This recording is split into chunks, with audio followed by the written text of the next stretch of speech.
Tardes. Es un placer recibirlos de esta manera virtual en nuestra primera reunión del grupo de diálogo y reflexión de religión y política de FEPAI.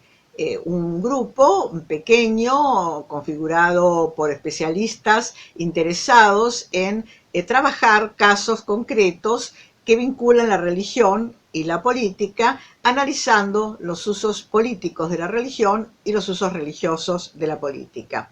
En esta oportunidad tenemos el gusto de presentar a Fernando Estrada, que se ha especializado desde hace muchos años en temas agrarios, en temas del campo, en un sentido amplio, es decir, en la productividad, el tema de la tierra, los aspectos culturales, políticos, económicos, sociales. Él se va a referir en particular a la Argentina, aunque en un marco más general de la problemática, vinculándolo con algunos documentos, tanto del Magisterio Ordinario de la Iglesia como con algunos otros producidos en Argentina. De modo que le damos la bienvenida a Fernando, que es la primera vez, pero seguramente será el inicio de una colaboración con nosotros de muchas más oportunidades. Gracias, Fernando, por estar con nosotros. Buenas tardes. Agradezco a Celina Lertora que me haya invitado a inaugurar el ciclo anual de conferencias de la CEPAL. Y el tema que me ha encomendado es mitos y realidades del campo, que está referido a el punto de partida de esto es un comentario que se debió hacer en cierto momento, un comentario profundo, como que dio lugar a una investigación, sobre ciertas consideraciones de orden religioso, podría decirse, acerca del problema del campo, o de la situación, o de la realidad del campo en la República Argentina. Yo lo que quiero hacer esta tarde es, en primer lugar, colocar el tema del campo argentino dentro de un marco internacional, cosa que me parece necesaria en todo tiempo, pero especialmente en esta época.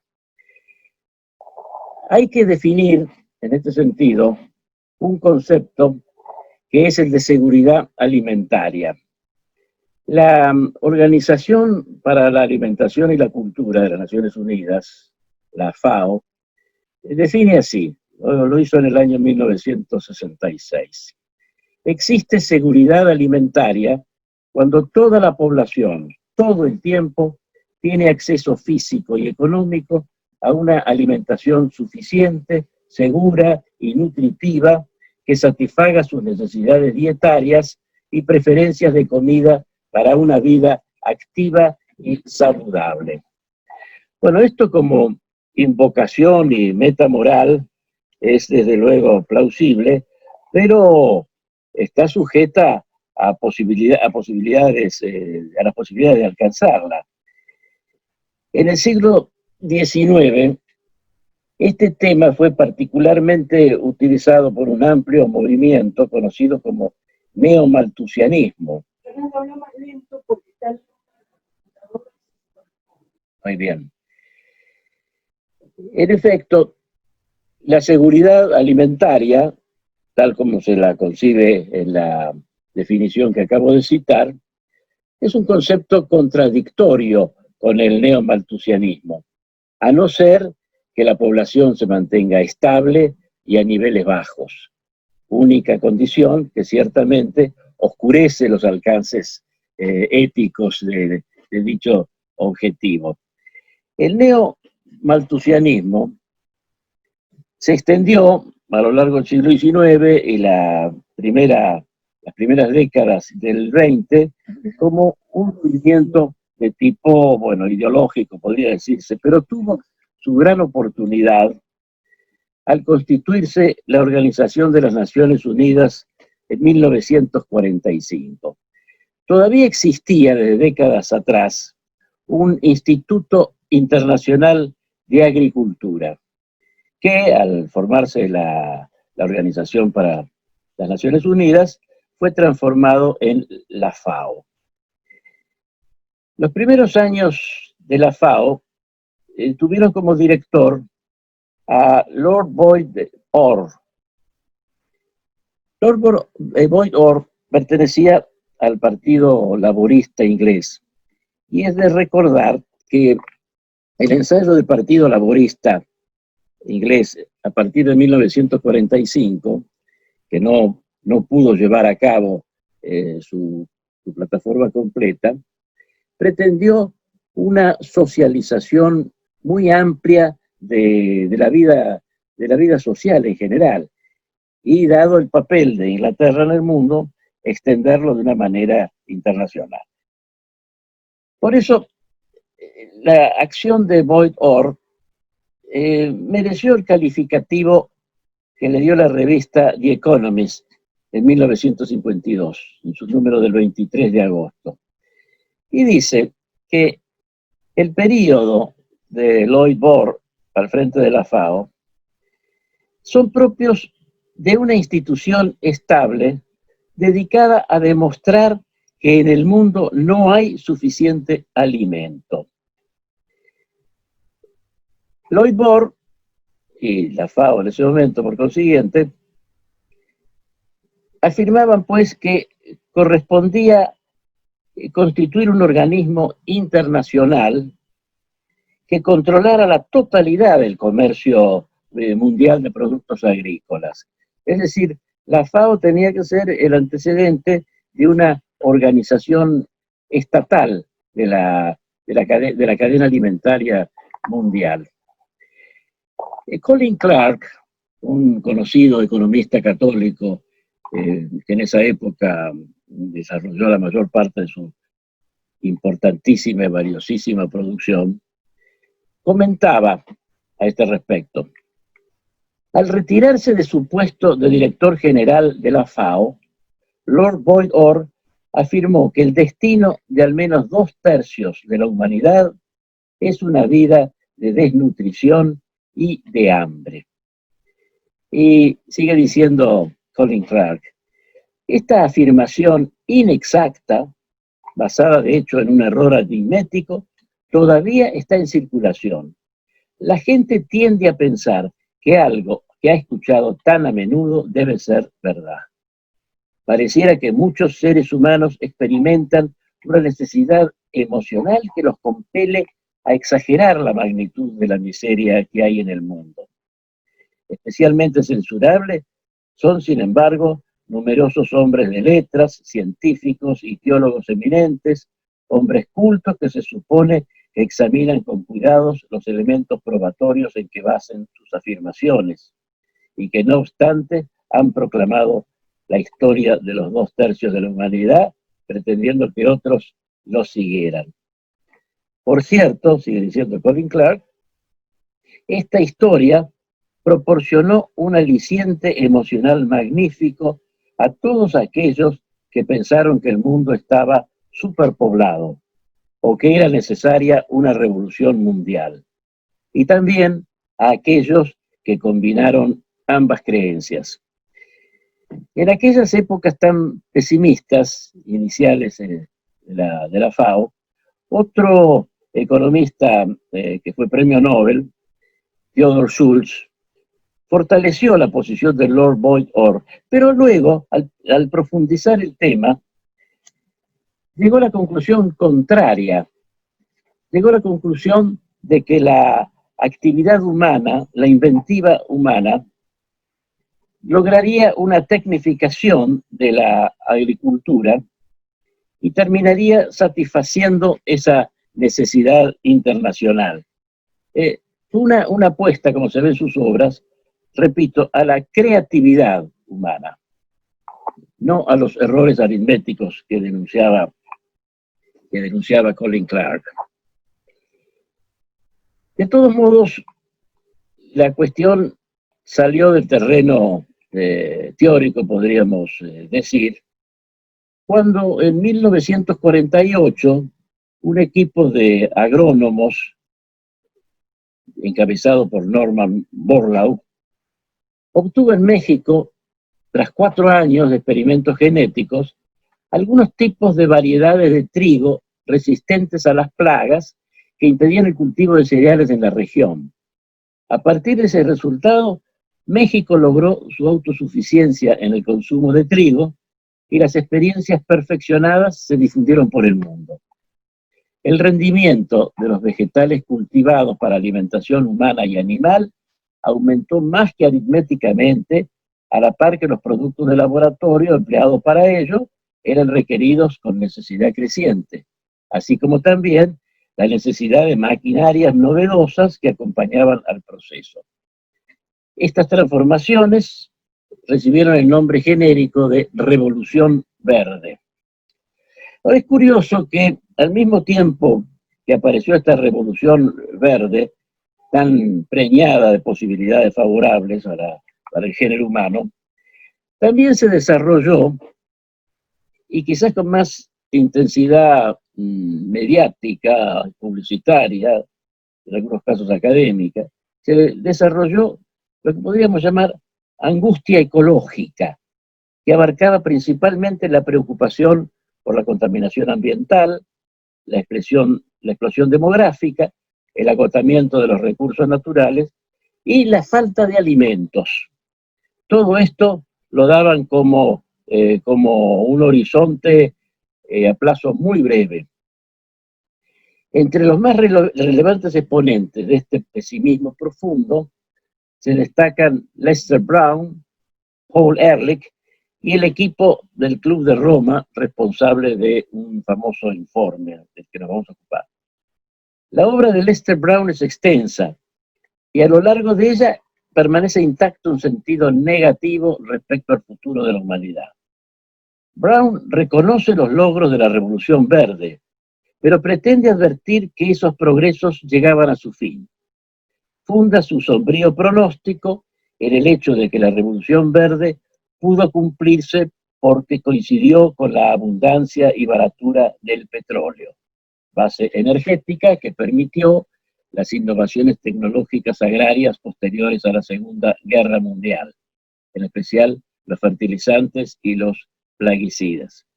Otros anuncios de Brown señalaban que la erosión de los suelos en todo el planeta impediría la obtención de cosechas suficientes y que el aumento de la población mundial con sus requerimientos sería una carga imposible de soportar.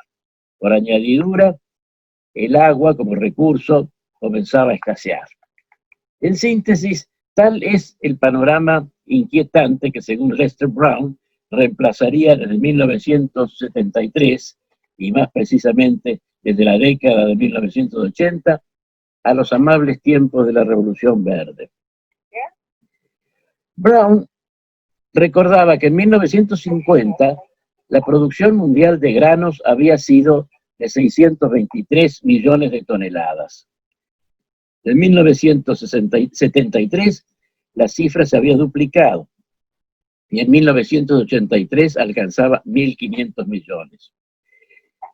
En ese mismo año escribía en el primer volumen de El Estado del Mundo. El Estado del Mundo fue una serie de volúmenes que se publicaban anualmente, unas obras colectivas dirigidas todas por Lester Brown, que buscaban demostraciones de distintos puntos de vista de estas tesis de la angustia ecológica.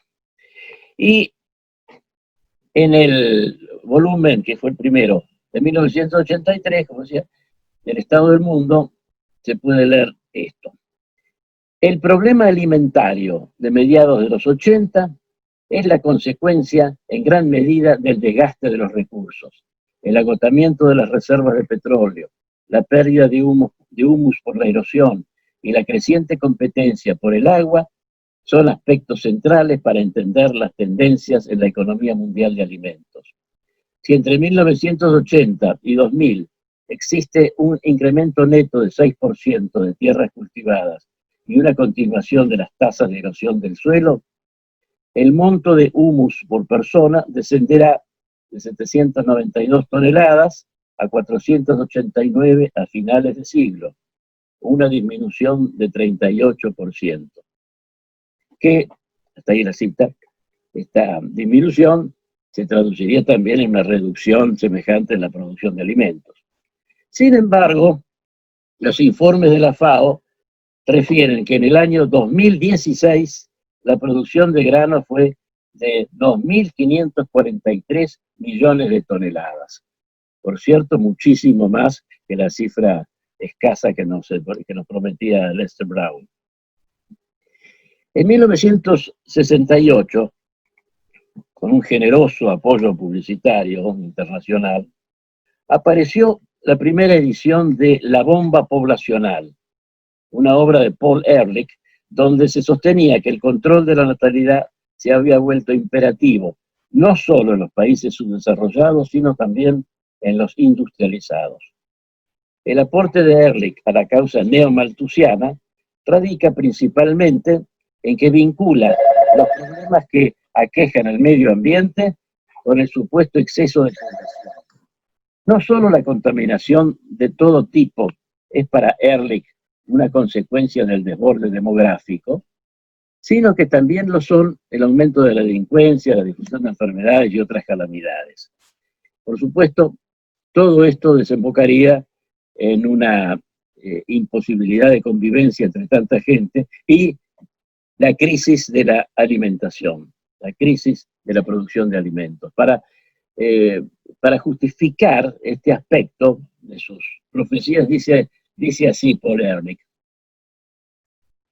Y lo dice más tarde, en 1990, retomó en una nueva obra estos conceptos y dice: los trucos empleados en la agricultura moderna, concretamente la utilización de cepas de alto rendimiento en Asia y algunas zonas de Latinoamérica, conocida como la Revolución Verde, a lo largo de 4 o 5 décadas, contribuyeron a la obtención de cosechas más abundantes. Pero están perdiendo eficacia y han resultado ser menos viables de lo que se esperaba. Los hechos han demostrado todo lo contrario. En 1970 se constituyó el Club de Roma, una asociación de empresarios, intelectuales y políticos reunidos con la finalidad de colaborar en el aporte de soluciones a lo que consideraban un estado alarmante en la situación del planeta. Crisis ambiental, crisis demográfica, crisis de los alimentos, crisis de los recursos naturales y, al fin de cuentas, crisis de la posibilidad de que el progreso humano diera cumplimiento o pudiera satisfacer las necesidades de la humanidad. El Club de Roma encargó al Instituto Tecnológico de Massachusetts la elaboración de un documento que diese cierto fundamento científico a estas ofertas ideológicas. Y de allí brotaron 2 volúmenes que tuvieron gran divulgación internacional. El primero, Los límites del crecimiento. Y el segundo, La humanidad ante la encrucijada.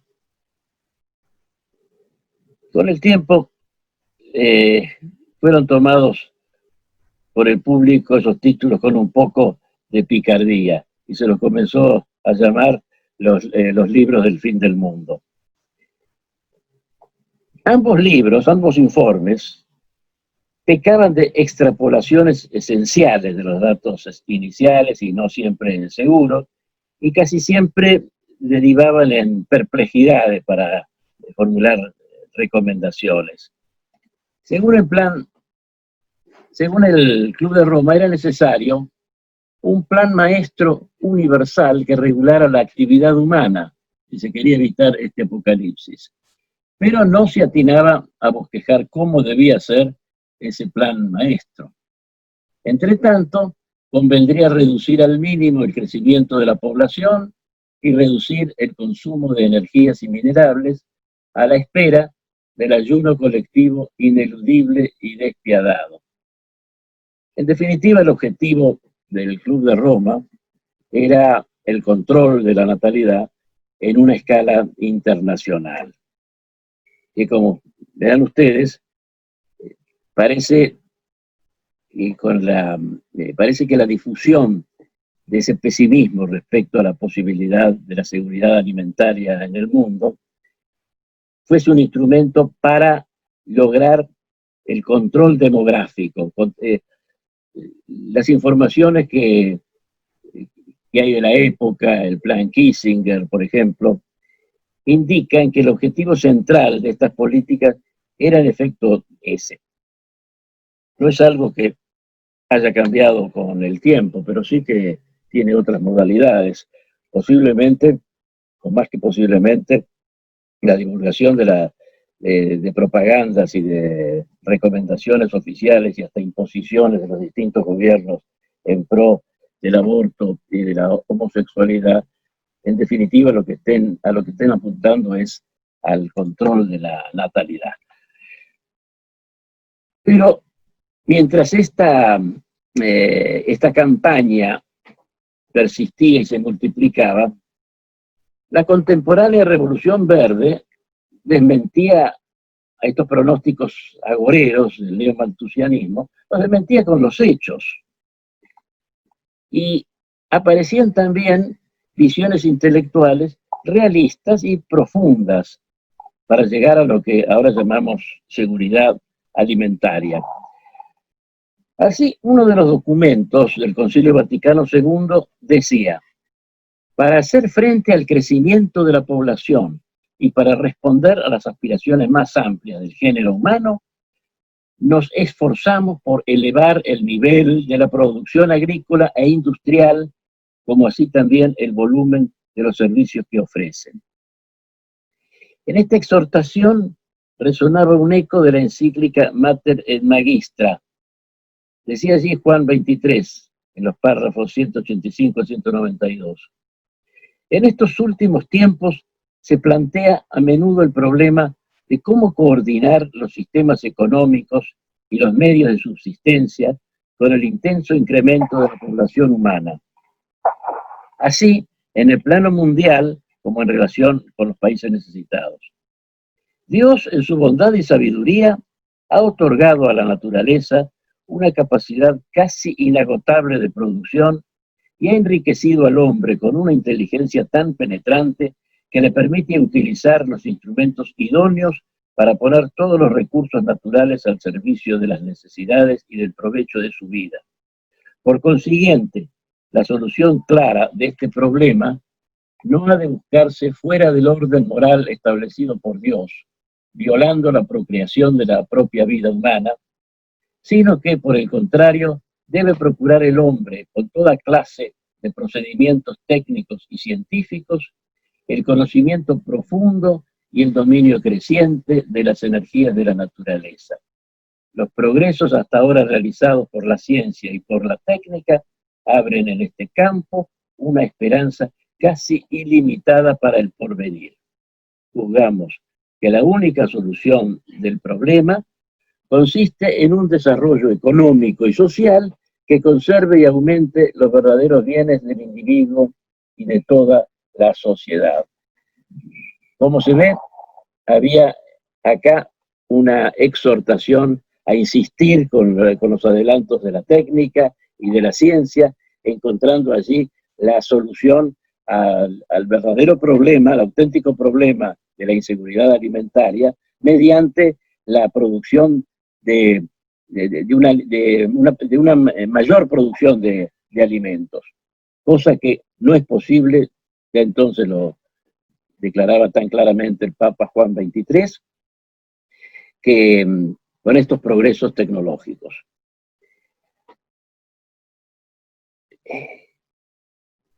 El caso de la Revolución Verde es tan elocuente que ha permitido políticas totalmente contradictorias con los puntos de partida del neomalthusianismo pseudoecológico.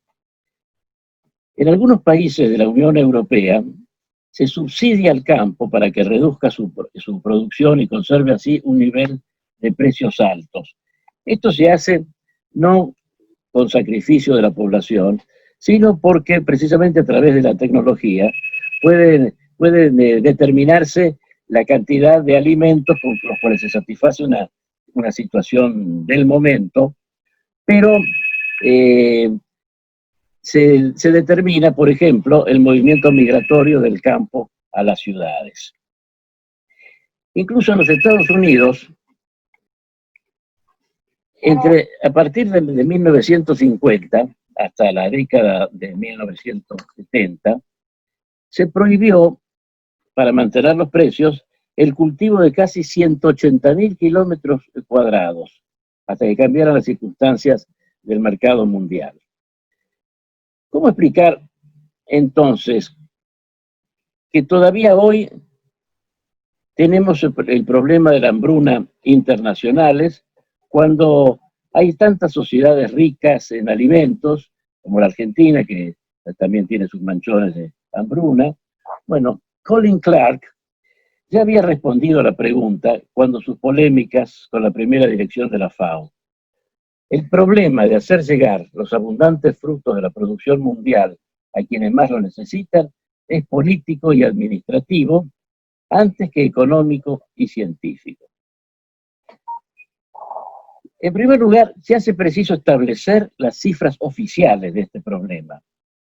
De acuerdo con las más recientes informaciones suministradas por las Naciones Unidas, en 2016 el hambre y la desnutrición afectaban a 815 millones de personas, o sea, el 11% de la población mundial. Pese a que el número excede a los 777 millones de 2015, el porcentaje sigue siendo descendente respecto a mediciones anteriores, por ejemplo, 900 millones en el año 2000. Y ese aumento es atribuible a las conmociones políticas y las guerras interiores de los países especialmente afectados. Las circunstancias políticas y administrativas de que hablaba Colin Clark, como se manifiestan en estos casos, funcionan a la manera de insuperables impedimentos para establecer los sistemas de producción y el uso de tecnologías de la agricultura y la ganadería moderna. Estas cifras, por ejemplo, 11%, son altas, evidentemente, son para estar sumamente preocupados por la situación de las hambrunas que pasa buena parte de la humanidad. Pero si lo que he dicho hasta ahora tiende a señalar que esta campaña internacional que ha habido durante varias décadas del siglo XX y que se prolonga acerca de un apocalipsis laico, acerca de la imposibilidad de que el género humano llegue a asegurar la provisión de alimentos y que en definitiva conduzca o bien o convergentemente al control de la natalidad y al establecimiento de sistemas en realidad totalitarios de control internacional de la producción y de la cadena de alimentos. Es decir, lo que en los primeros años de la FAO se postuló como algo que para entonces podía considerarse teórico, pero que hemos visto que tiene algunas posibilidades reales en el mundo contemporáneo. La tecnología, en ese sentido, no ha servido para bien, pero sí ha servido enormemente para bien en cuanto a los señalados avances de la producción. Ha habido con esto un cambio de naturaleza, podría decirse, porque, por ejemplo, ya hoy en día no se puede hablar de la agricultura y de la ganadería como una simple producción primaria, porque es consecuencia de la aplicación de avances científicos y tecnológicos importantísimos. Por eso cuando se habla de la exportación de meros productos primarios, se está cometiendo un error. Ya son en sí mismos productos industrializados. La revolución verde se desarrolló de una manera prodigiosa, podemos decir, y ha exigido también la transformación de los sistemas jurídicos, administrativos, económicos, de manera que hoy en día se habla de agroindustria, un sistema que considera a lo agropecuario, para usar la palabra clásica, como una especie de sistema industrial al aire libre, a cielo abierto. La negativa de esta realidad procede de posiciones ideológicas. No voy a abundar en eso en este momento, sino que quiero señalar que he desarrollado estos temas tocados hasta este momento para ubicar a la Argentina dentro del mundo contemporáneo con esta necesidad y posibilidad de satisfacer la seguridad alimentaria. La Argentina, granero del mundo, como era su título de antaño, no ha sido en este sentido un mero producto de la naturaleza. Me voy a permitir una síntesis histórica acerca del origen de este granero del mundo. Aproximadamente de la Revolución de la Independencia, el puerto de Buenos Aires era principalmente un centro comercial. Señalo esto porque no es una verdad obvia. Se suele pensar que la zona pampeana, la zona del entorno de Buenos Aires, era de contrabando, de cueros y de recepción, cueros por contrabando, y que eso se limitaba a su actividad, y que la actividad ganadera estaba dedicada nada más que a esa finalidad. Sin embargo, las investigaciones más recientes que se han hecho en esta materia demuestran que el puerto de Buenos Aires tenía una función principalmente de comunicación con el Perú y el Alto Perú. Y los registros de exportaciones le dan una primacía, pero enorme, a los metales. Es decir, el Alto Perú, el famoso Potosí, tenía como un puerto de salida, como puerto principal de salida a Buenos Aires, más que los puertos del Pacífico.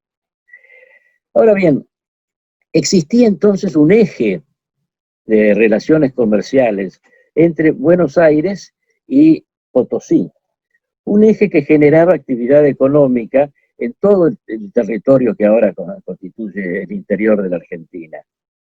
Por ejemplo, en Santa Fe, la producción de mulas equivalía a lo que hoy en día sería la industria automovilística. En Tucumán, la de carretas. En general, estas actividades centrales que se iban dando determinaban la aparición de otras, de comercio amplio y pequeño, en definitiva, un sistema económico autosustentado y que tenía sus principales centros en el interior del país, precisamente. Buenos Aires cumplía una función ni siquiera de primera entre las hermanas, como se decía más adelante. En el mismo nivel estaba que el resto del país. Pero, por un lado, el agotamiento de Potosí y fundamentalmente la desmembración política de América del Sur llevó a que ese sistema desapareciera.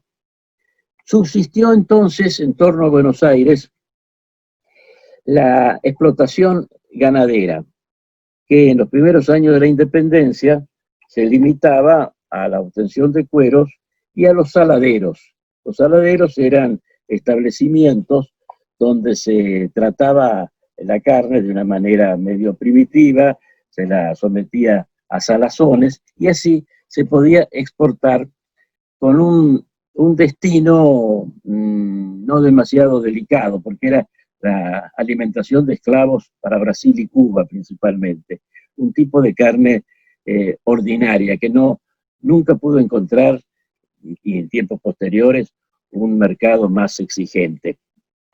Pero fue suficiente como para que Buenos Aires encontrara, después de ese cambio completo que también en la vida económica significó la independencia, permitió que Buenos Aires encontrara una salida propia. No se extendió al resto del país. Ahí empieza esa diferencia entre Buenos Aires y el interior que suscitó después tantos problemas políticos. El campo argentino de entonces ciertamente no era el de hoy. La excursión que hizo por estas zonas Carlos Darwin hacia el año 1830, 1833, tiene descripciones que ciertamente no nos recuerdan nuestra pampa húmeda. Es verdad que en esa época se dio una serie de sequías y que hubo después también algunas transformaciones de orden ecológico que se pueden sintetizar como una expansión de la zona húmeda de las regiones subamazónicas, pero se trataba de una zona no por nada llamada el desierto. Desierto tiene dos significados. Por un lado, el clásico que nos recuerda las arenas del Sahara, por ejemplo, y el otro, una relación con el verbo desertar. Tierras desiertas eran tierras desertadas, que no servían para la actividad humana.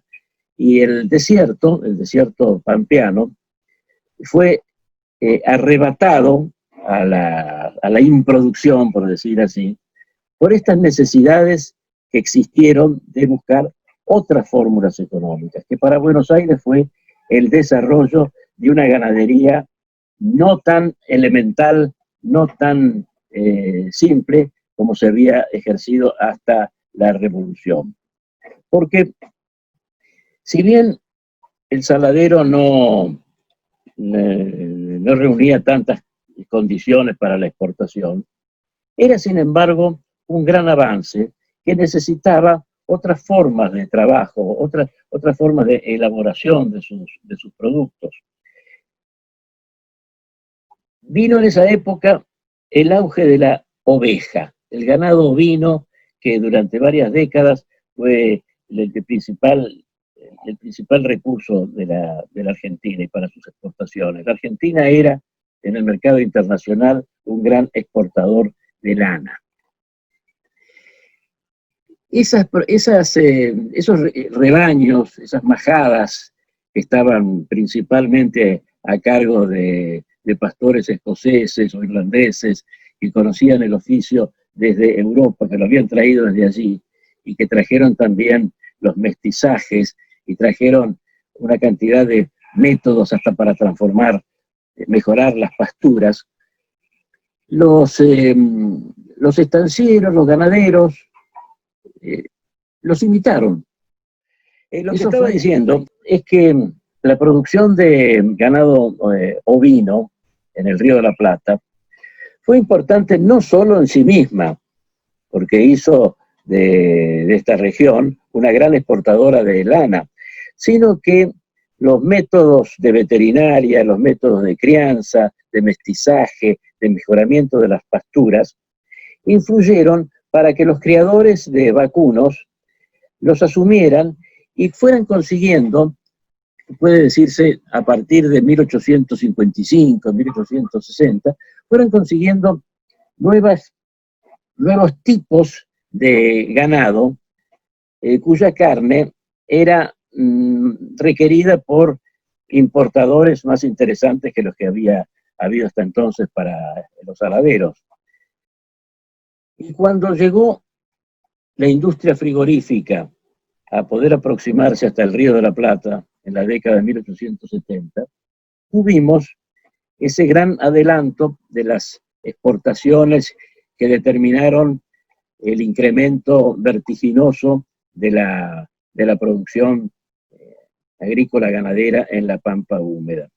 Ahora bien, la pampa húmeda, al recibir los ferrocarriles, pudo acercar, en primer lugar, la producción relativamente próxima a Buenos Aires al puerto, y así permitir la exportación, que en otro caso, por la dificultad o imposibilidad del transporte, no tenía ningún futuro. Pero a medida que llegaba el ferrocarril a algún punto de la provincia de Buenos Aires o de Santa Fe o Córdoba, se ampliaban las posibilidades y así el territorio nacional fue integrándose en esto que se suele llamar el modelo agroexportador argentino. De no haberse producido este fenómeno, la Argentina hubiera tenido que conservarse en un estado de estancamiento, propio también de otros lugares de América Latina para esa época, y que le permitió, por el contrario, ser un país excepcional en el panorama americano, latinoamericano. Ahora bien, esto fue obra de trabajos concretos, fue obra de la importación de elementos científicos también. La profesión de veterinario se hizo importantísima. El desarrollo que trajo la agroindustria incipiente de entonces se registró de una manera notable en el campo, ciertamente, pero más todavía en las ciudades, porque las posibilidades de exportación determinaron la aparición de una cantidad de actividades portuarias, por ejemplo, en primer lugar. Luego de la construcción, el transporte, la pequeña industria. La Argentina conoció su apogeo económico, en definitiva, por la base del campo.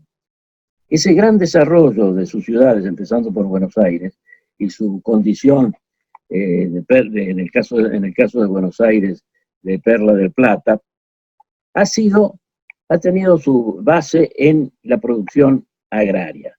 Ahora, tengo que reiterar, esta producción agraria no tiene ninguna relación con algunos vicios que se han planteado en el manejo de lo rural en otros lugares del mundo. Aquí entramos en ese tema que nos habíamos planteado sobre la consideración religiosa de esta materia. Celina Lertora, en la introducción que creo que quedó registrada en esta grabación, mencionó una investigación hecha por la Universidad Católica de La Plata hace algunos años, a propósito de un documento producido por algunas comisiones del Episcopado Nacional, en que el tema del campo, el tema de la seguridad alimentaria, se planteaba de una manera que alertó a los productores argentinos. La alertó porque no respondía, tanto no respondía que resultó sorprendente, no respondía a la realidad argentina. Se hablaba del latifundio improductivo, se hablaba de la explotación del peón, se hablaba de la subordinación de la industria a los intereses agrarios. Se hablaba en definitiva del campo, tal como el sistema productivo vigente lo tiene, como algo nocivo, que estaba requiriendo reformas profundas, la famosa reforma agraria. Tanto que una de las expresiones en aquel documento señalaba que la Argentina no había conseguido una relación amable con la tierra, al contrario, parecía de enemistad. Bueno, eso dio lugar a que las autoridades de CARVAP, es decir, la asociación que reúne a los productores agrarios de Buenos Aires y La Pampa, manifestaran su preocupación en algunos ámbitos católicos. En definitiva, lo que preguntaban era, ¿cómo se nos puede tratar de no cristianos? ¿Cómo nuestra actividad que se ha llevado de una manera productiva, de una manera fraternal en la Argentina, exitosa, que ha traído las posibilidades de que nuestro pueblo tenga, a pesar de todo, un nivel de vida superior? ¿Cómo venimos a ser sancionados de esta manera? Por distintas circunstancias tuve a mi cargo la dirección de la investigación sobre el tema que realizó entonces la Universidad Católica de La Plata. Está recogida en este libro. Acá les muestro. La tenencia de la tierra en la Argentina. Aquel documento que mencionaba al principio reconocía que su carácter no era canónico, que era un punto de vista desde la doctrina social de la Iglesia. También fue el punto de vista de esta respuesta. Es una consideración, una aplicación de la doctrina de la Iglesia a un tema que puede tener muchas soluciones y diversas, no una sola ni mucho menos dogmática. De modo que al prepararse este informe, esta investigación, se tomaron en cuenta no solamente las cuestiones materiales, sino las espirituales, es decir, ¿qué sostiene como línea general la doctrina social de la Iglesia en esta materia? Si me permiten, voy a buscar el índice. El índice tiene un prólogo, es decir, la obra tiene un prólogo del presidente de entonces de la Confederación de Asociaciones Rurales, en el cual agradece, acá dice claramente, nuestro sincero agradecimiento por una tranquilidad de conciencia. Entonces, nosotros hemos planteado, en el orden general, la justicia social y la reforma agraria, por ejemplo. La reforma agraria es un concepto equívoco, es un concepto demasiado genérico como para que se lo pueda tomar de una manera simple. Decimos así, en cuanto a la interpretación que se hace en Una Tierra para Todos, que es el documento de que hablaba, del Gaudium Spes del Concilio Vaticano II, es preciso afinarla, por ejemplo, en lo que se refiere a las formas en que los bienes de la tierra deben llegar a todos los hombres. Al introducir el tema de la disposición del bien ajeno por estado de necesidad, no se remite Una Tierra para Todos, el documento argentino, a la cuestión que Gaudium Spes del Vaticano II recuerda en nota. Para la recta comprensión de este principio se han de observar todas las condiciones moralmente requeridas. Es interesante que Gaudium Spes, en los párrafos siguientes, elogia las costumbres agrarias de algunas sociedades subdesarrolladas, pero hace depender su mantenimiento de las exigencias de nuestro tiempo. Acá tenemos uno de esos casos de aplicación prudencial de los principios.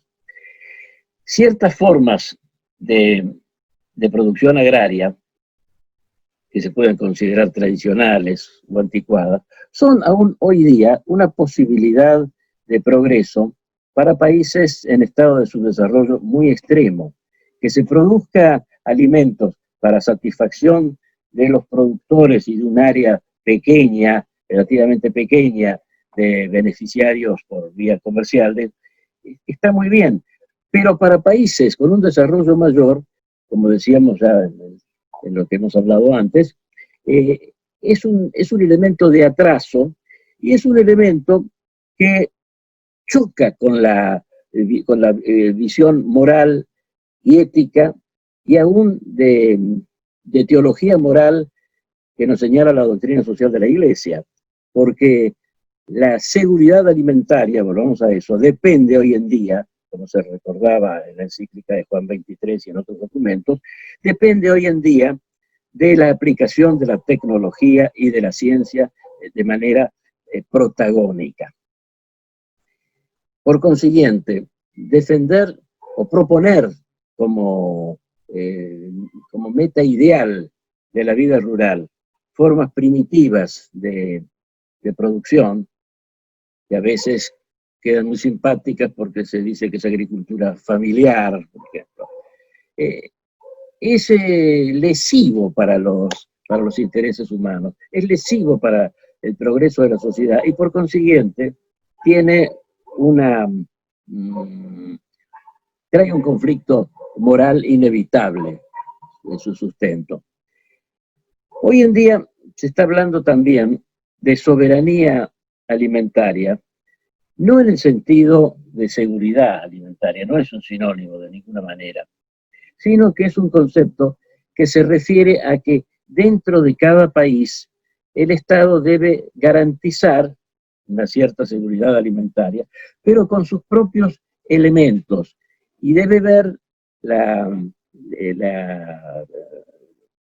provisión de alimentos como una función del Estado, un servicio público. Es decir, son formas de estatización de la economía, de la alimentación, de la cadena alimentaria. Desde luego, como se vinculan a esta posición la defensa de formas primitivas de producción, nos encontramos con que, en rigor, aunque se presenten como revolucionarias, son profundamente retrógradas. Retrógradas en el aspecto práctico, como ha sido el caso de la mayor parte de las reformas agrarias iniciadas con solamente propósitos políticos e ideológicos, y en cuanto a su revolucionarismo político, tampoco, porque el marxismo y las formas socialistas supuestamente evolucionadas son también cosas del mundo pasado. Yo no sé si seguir avanzando con esta exposición, que me obligaría a agregar muchos elementos para aclarar lo que hasta ahora he presentado de una manera condicionada también por nuestras dificultades técnicas, o si ustedes quieren hacer alguna pregunta, plantear algún tema.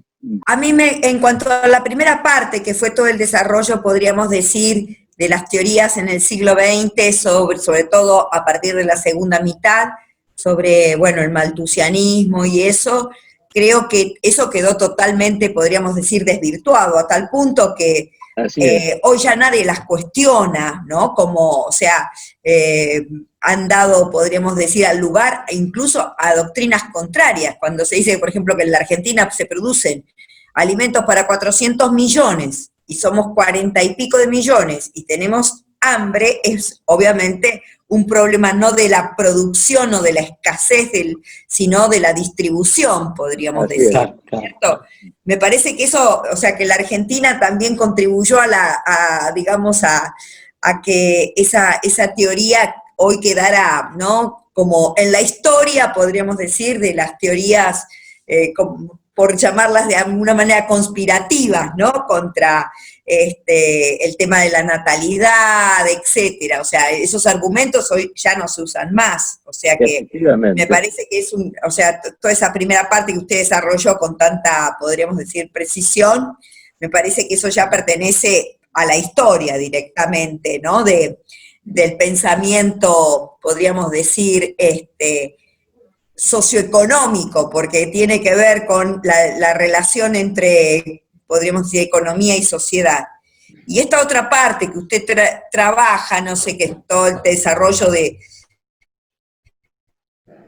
digamos, de lo que es en la Argentina la consideración del campo y el desierto, tiene, como, no sé si usted lo ve así, como podríamos decir, una parte más, podríamos decir, científica, y otra nutrida por la literatura, costumbrismo, etcétera. O sea que es una visión muy difícil a veces de precisar. A ver, no se oye ahora. Sí. ¿A usted le parece del campo argentino, no? ¿Usted no ve la dificultad de hablar del campo argentino solamente desde una perspectiva, podríamos decir, de los datos? Pero claro, precisamente existe un mito sobre el campo argentino. Tanto es así que en el desarrollo, después de la presentación de este estudio, por ejemplo, la Academia de Ciencias de Buenos Aires, lo presenté como mitos y realidades del campo argentino. Claro. Ese mito, ese conjunto de mitos, si lo vamos a simplificar, es como sigue. La geografía argentina es lo más generoso que puso Dios en el mundo. Todo funciona por sí solo. Dios puso el pasto, puso las plantas, puso las vacas, y un día llegaron unos españoles, continuados por su descendencia, se apoderaron de todo eso. Hasta el día de hoy, miran cómo la lluvia cae, fertiliza, los toros y las vacas se ocupan de que no desaparezcan las manadas, y ellos son dueños de esas enormes fortunas, mientras la mayoría del país padece pobreza. Bueno, esa idea, que la estoy no simplificando en realidad, la estoy caricaturizando, corresponde a una realidad. Quiero decir, no es que sea así, sino que existe un mito. Yo traté de hacer una síntesis del origen histórico de la riqueza agropecuaria y agroindustrial de la Argentina, porque fue producto de un esfuerzo muy grande, y de un esfuerzo que no fue tampoco algo, como diría, monótono, sino que tuvo la habilidad de adaptarse al tiempo. Lo que dice James Covey es que el valor de la tierra, hasta la época posterior a la Revolución de Mayo, era ínfimo. En la ciudad de Buenos Aires, lo que daba, por ejemplo, prestigio social, no era, como años más tarde fue, el ser estanciero, sino el ser comerciante. La gente de campo, los que explotaban esos ganados cimarrones que había, tenían un significado social menor, porque precisamente en el orden económico no producían demasiado. Acá tengo lo que quería leerles. A ver, la tierra urbana tenía tan poco valor intrínseco que las unidades para concesiones o para venta debían ser enormes. La unidad más pequeña de la economía pastoril era la suerte de estancia, que medía 19 kilómetros cuadrados y equivalía económicamente a unas pocas hectáreas en una zona agrícola. En el siglo XVIII y a principios del XIX, la capacidad más optimista atribuible a semejante unidad era de 900 cabezas de ganado vacuno, de las cuales a su vez podía esperarse que produjeran 90 cueros por año, es decir, un ingreso insignificante. Cuando esto se agregaba la falta de transporte, la orientación urbana de la población hispánica, el acosamiento por los indios hostiles y el atraso de la explotación pastoril, solo los dueños de cientos de miles de kilómetros cuadrados podían abrigar la esperanza de sobrevivir en términos económicos. Es decir, lo que tenía valor era el ganado y no la tierra. La tierra era increíblemente barata. Por eso la posesión o la ocupación de la tierra era tan fácil. Eso caracterizó la primera época de la independencia. Pero a medida que se fue avanzando en la introducción de los progresos para la ganadería y para la agricultura, la tierra fue cobrando valor y también por eso se fue fragmentando la propiedad. Además, en 1870 entró en vigencia, en 1871, el Código Civil, que establece la división, la sucesión por partes iguales. Y la gente de campo tenía mucha descendencia. Entonces hubo una especie de reforma agraria espontánea por vía del Código Civil, la reforma agraria de Vélez Arce, podría decirse. Aparte de esto, lo que son unidades productivas, es decir, la superficie necesaria para que haya un beneficio razonable, fueron cambiando de acuerdo a las posibilidades técnicas, humanas, y el productor argentino ha sabido adaptarse siempre a ellas. Hoy en día incluso se ha producido un fenómeno muy curioso, y es que otra vez la tierra no tiene la importancia fundamental que caracterizó algunas épocas, porque la producción requiere, ya que es una especie de industria a cielo abierto, requiere la participación de fertilizantes, de procedimientos sumamente técnicos para la siembra, para la cosecha, cosa que normalmente el propietario de la tierra no puede satisfacer.